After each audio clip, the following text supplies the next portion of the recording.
Hello everyone, it's Zakiziel here. I hope you're all having a wonderful day today. And today, I'll be reacting to why Minecraft is a technical feat, explaining the engineering behind an indie icon by Games with Gabe. This was requested by Flying Writer on the Discord. And as always, there'll be a link to the original video in the description box below. But without further ado, let's get into the video. Hi, my name is Gabe, and today I would like to talk about some of the technical difficulties of a game most of us are familiar with. This game is the result of countless hours of effort from several different teams of people over the course of a little over a decade. Most people see a simple game that could have come from the 80s, but what seems to be a simplistic retro game on the surface is actually a complex problem that was waiting to be solved. Well, yeah, considering like the choice of graphics, because it would look like a quite simple game even from the 80s, but considering the fact that it actually generates the world randomly every time instead of using a preset world, the fact that there's physics to a degree for things like I think it was sand and gravel, well, and of course all the stuff with like how redstone works. It's just as some of the examples, yeah, I can see where it's different. For those of you that don't know, Minecraft is a sandbox game where you can create anything you want and have infinite terrain to work with. The concept for a game like this has been around for over 20 years. However, the technology available at the inception of this idea was not strong enough. The reason it was not strong enough is because the key component that makes a game like this possible: voxels. Voxels are essentially pixels extrapolated to 3 dimensions. We all know what a pixel is. It's the smallest part of a picture on a computer. Using pixels for art was the standard when making games in the 90s. A team of developers thought, hey, why not bring this to the 3rd dimension? So they began to develop a game that would use this concept. The only problem was that the game industry was shifting towards the concept of using polygons, so their game, Outcast, got left in the dust. The shift in the game industry led to the standard form of polygonal rendering done on the GPU. This can be seen in early 3D games and is prominently featured in most AAA games today. This meant that voxels would take the backseat of the gaming industry for the better part of another 10 years, while polygonal rendering reached new heights. That is, until a Swedish video game programmer, Marcus Notch Pearson, decided to make a fun little sandbox game. Inspired by games like Dwarf Fortress and Infiniminer, Notch decided to embark on a project that he envisioned would be a mix of his favorite games in an RPG. I could go on describing the history of Minecraft's evolution, but instead I want to highlight some of the difficulties that would come with trying to make the game. Like I mentioned before, voxels, the main feature of Minecraft, were a concept that had been around since the 90s, but Minecraft would take them to new heights. The same problem that persisted in the 90s still plagued Notch as he tried to build this game. That problem being, how do you efficiently render a game world that can be completely destroyed and reconstructed at the player's whim? Well, the hardware had improved enough to be able to handle this. As you can see from the game, Minecraft consists of thousands of cubes that the player can break and place all over the world. The logical approach would be to build the game in exactly that manner. That is, let's write a program that places a bunch of 3D cubes everywhere to create a world. This is where we encounter our first problem.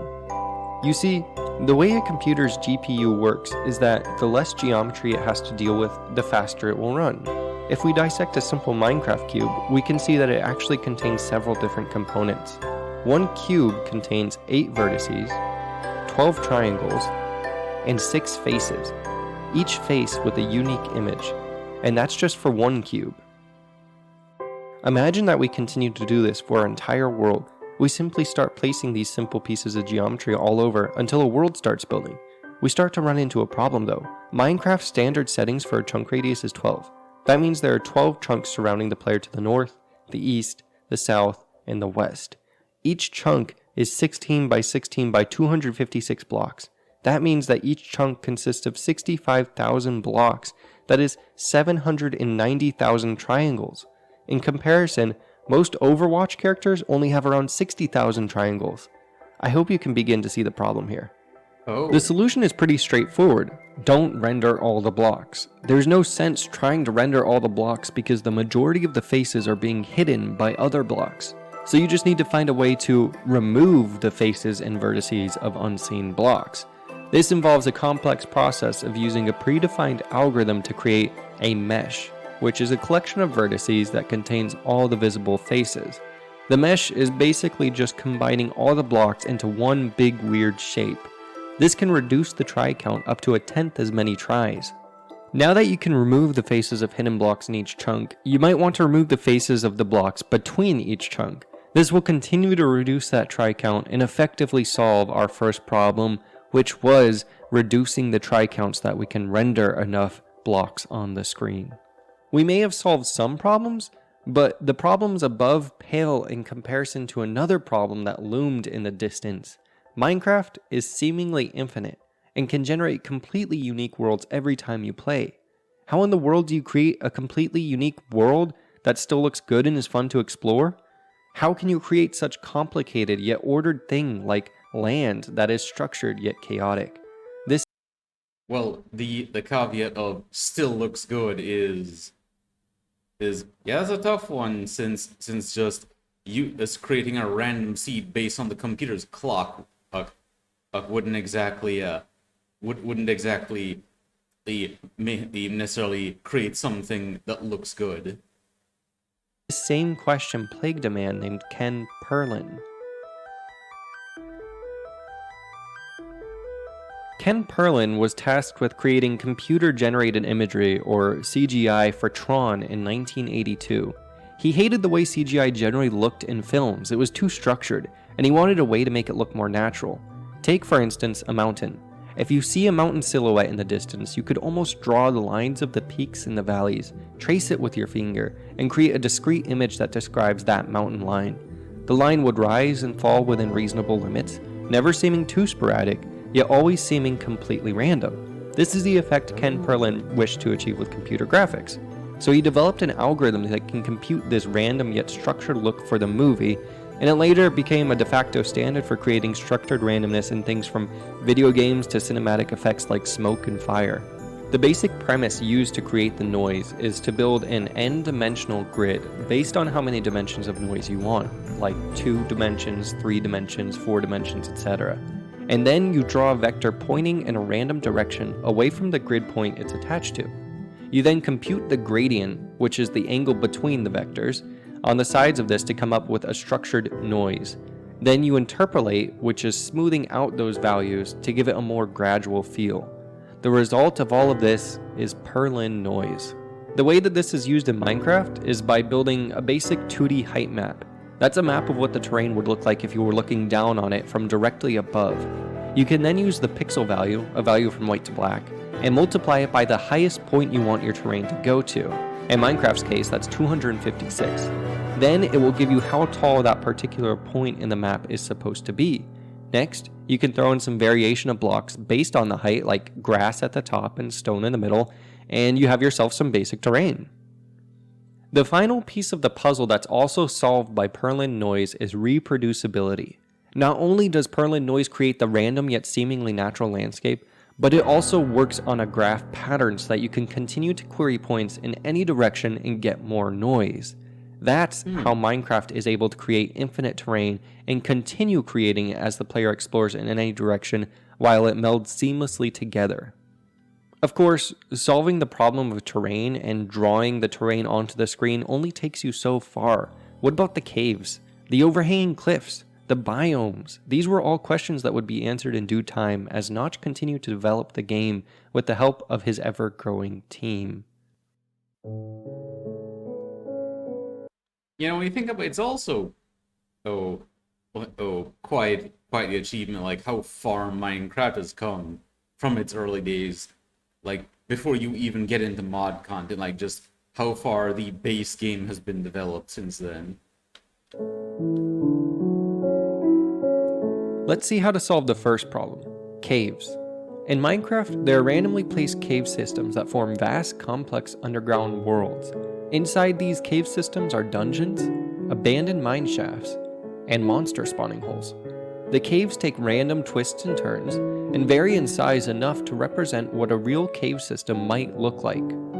But how do you build these complex cave systems? Well, you pick a point in 3D space, determine this will be the end of the cave, then meander through the world in a noisy way to create some tunnel system. Rinse and repeat this process a few times, and you'll have some decent looking caves. Once again, this seemingly simple concept is quite difficult to pull off in a natural looking way. Enter purlin noise. Purlin noise comes into the rescue again. We can use this purlin noise to our advantage to create some good looking caves. The specific method that is used in cave generation is something called purlin worms. This uses the same basic concepts as the terrain generation, but it extends it to 3 dimensions. The 3rd dimension helps determine what angle to branch off in at each turn. Then, you simply pick a random point in the world and begin to use this noise to branch off in several different directions. This is most likely part of the method that was used to generate Minecraft's caves.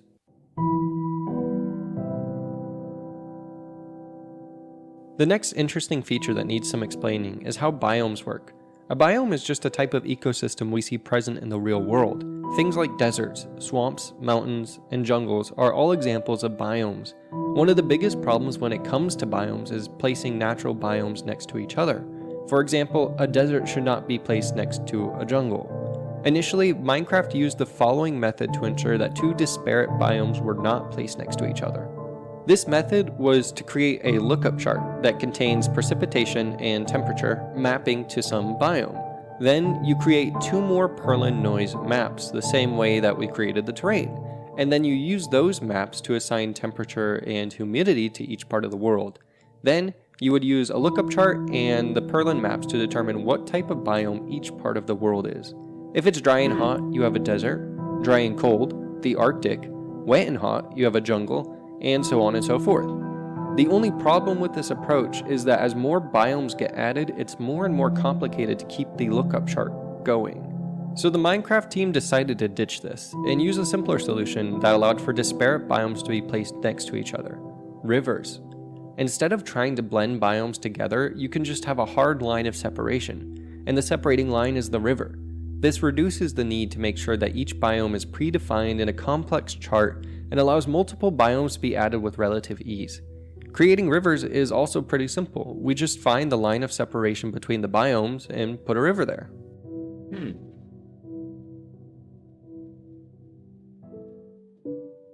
It is interesting how much this one thing has actually come up in helping to create different parts of Minecraft.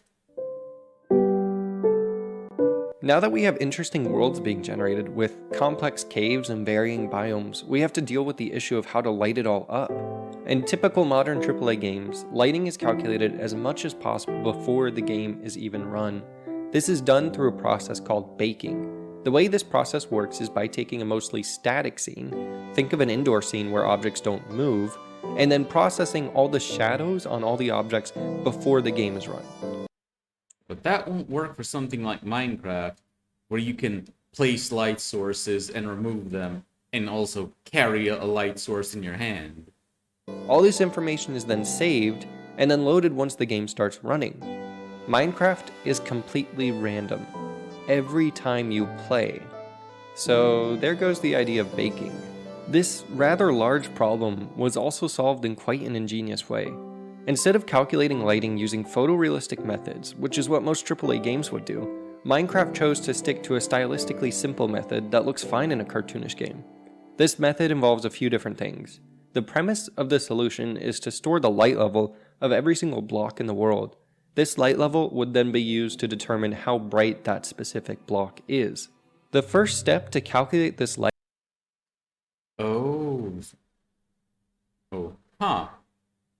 So that's where that comes in then. And because I remember years ago, I ended up doing some reading about Minecraft because as I was just a bit curious about how some things worked, and I saw mentions of light levels, but I wasn't sure what that was about at the time.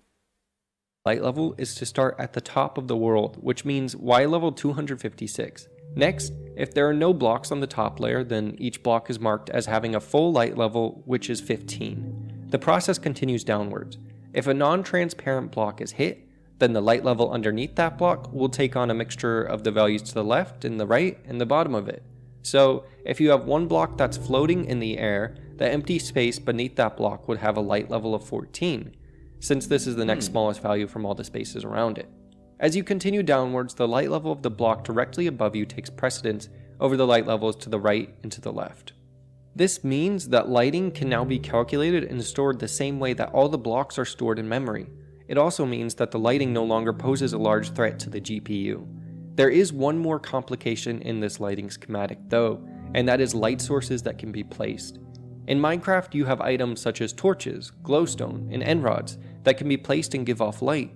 These are actually quite easy to integrate into the current lighting system because they simply change their source block's light level to a level of 15, and then all the source blocks around them follow the same rules as outlined above.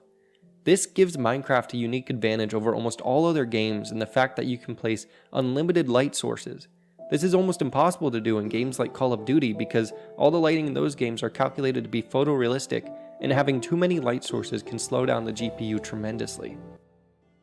As you can see, this game keeps getting more and more complex by the minute, and we aren't even close to having all the features that modern day Minecraft has. I hope this has enlightened you to just how difficult it is to not only create a game, but to create a groundbreaking game, an innovative game, and most importantly, a fun game. Minecraft may look simplistic and easy to create, but underneath that guise of simplicity is a vastly complex web of problems that all had to be solved over the course of a decade and are still being solved to this day. This concludes the brief look into some of the many complexities of the game Minecraft. I hope you guys enjoyed it. Thanks for watching.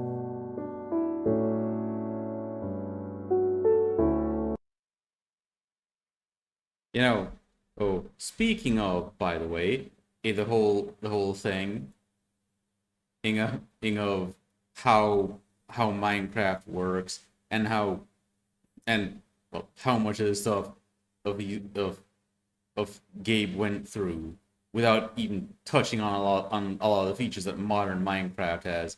That's also part of why game development is so time consuming and expensive, and also why it's so important to, why game engines are so important to game development, because using a pre-made engine and it vastly reduces the amount of work that needs to be done, because you essentially already have a skeleton, so to speak, to build the rest of the game on, or a foundation, really, from my understanding.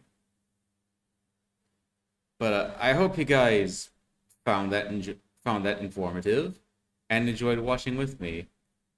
Sorry I didn't have too much to say. I was mostly just absorbing the information, but you should, if you liked, you should definitely check out Gabe's channel. And until next time, ta-ta!